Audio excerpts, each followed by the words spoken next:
नमस्ते भैया। भैया अरे नमस्ते बहन जी। बड़े दिनों बाद आना हुआ आज।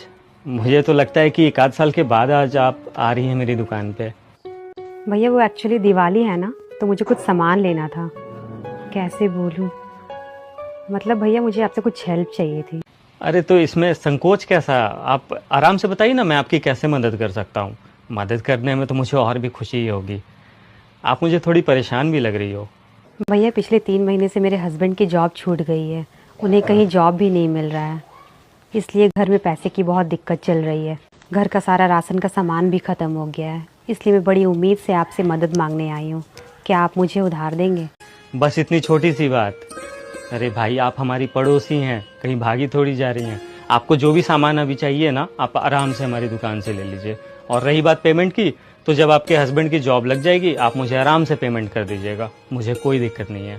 आप इतना टेंशन मत लीजिए। आपको जो भी सामान अभी चाहिए आप आराम से लीजिए। क्यों भैया, आज आपने हमारी आंखें खोल दी। मैं पिछले 1 साल से ऑनलाइन शॉपिंग कर रही थी। ऑनलाइन शॉपिंग वालों ने तो हमें सामान देना ही छोड़ दिया। पहले वो पेमेंट करवाते हैं, फिर हमें सामान देते हैं। आज मुझे अपनी लोकल दुकान की वैल्यू समझ में आ गई। भैया जैसे ही मेरे हस्बैंड की जॉब लगेगी ना, मैं पूरा पेमेंट आपको आकर कर दूंगी। वैसे बहन जी, मैं आपको एक बात बोलना चाहता हूँ। आप मेरी बातों को दिल पे मत लीजिएगा और बुरा मत मानिएगा।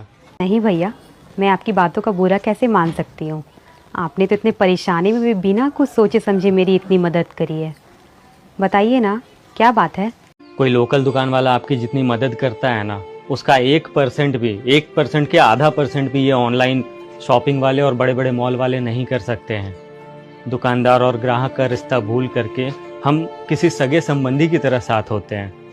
आपके हर सुख दुख में साथ निभाते हैं। उधार देना हो, पैसे नहीं हैं या पैसे बाद में देंगे, फिर भी हम लोग सामान दे देते हैं कि चलता है, ठीक है। आप लोग तो हमारे आस पड़ोस के ही होते हो, लेकिन आप लोग ये सब बातें भूल करके बड़े आराम से करने लगे ऑनलाइन शॉपिंग।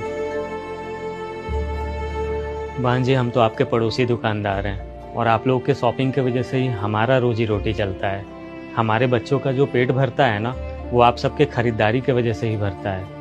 लेकिन ये सब बातों को आप लोग भूल करके करने लगे बड़े आराम से ऑनलाइन शॉपिंग। और ऑनलाइन शॉपिंग की वजह से ना हम लोगों को बहुत ज़्यादा नुकसान हो रहा है, बहुत ज़्यादा परेशान है हम लोग। दुकानदारी बिल्कुल ठप हो गई है। ऐसे में अगर आप लोग ऑनलाइन शॉपिंग ही करेंगे तो हमारी दुकानदारी का क्या होगा? जी भैया, आपकी बात तो बिल्कुल सही है। और बहन जी, मेरी बस एक बात जरूर याद रखिएगा कि आप लोग अगर कभी किसी मुसीबत में फंसेंगी ना, तो आपके साथ ये ऑनलाइन वाले नहीं खड़ा होंगे। खड़ा होगा तो सिर्फ एक छोटा दुकानदार, आपके आस पड़ोस दुकानदार। आपके हर सुख दुख में सिर्फ हम लोग साथ मिलेंगे, ये ऑनलाइन वाले नहीं।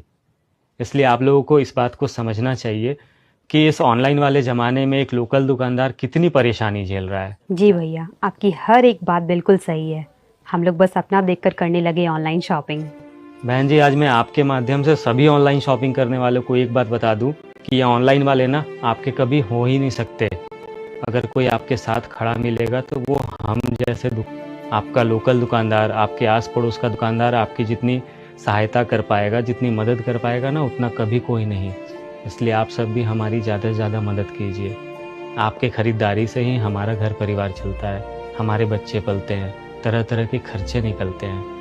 इस बात को समझिए। और आपसे भी आज एक विनती है कि अपने दोस्तों को, पड़ोसियों को हमसे ही ज़्यादा से ज़्यादा खरीदारी करने के लिए बोले, ताकि हम भी जी सकें। भैया आज मैं आपसे वादा करती हूँ कि मैं आज के बाद से कभी भी ऑनलाइन शॉपिंग नहीं करूँगी, और मैं अपने दोस्तों को भी समझाऊंगी कि वो भी लोकल दुकान से ही खरीदारी करें। एक तरफ वो ऑनलाइन शॉपिंग वाले जो बिना पैसे के सामान ही नहीं देते हैं, और दूसरी तरफ आप जैसे दुकानदार जो हमारी इतनी मदद करते हैं। थैंक यू भैया।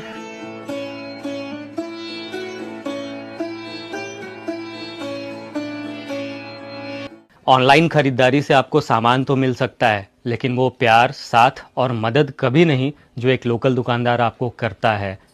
आप ज़्यादा से ज़्यादा कोशिश कीजिए कि अपने आस पड़ोस और लोकल दुकानदारों को ही मदद पहुंचाएं, उनसे खरीदारी करके।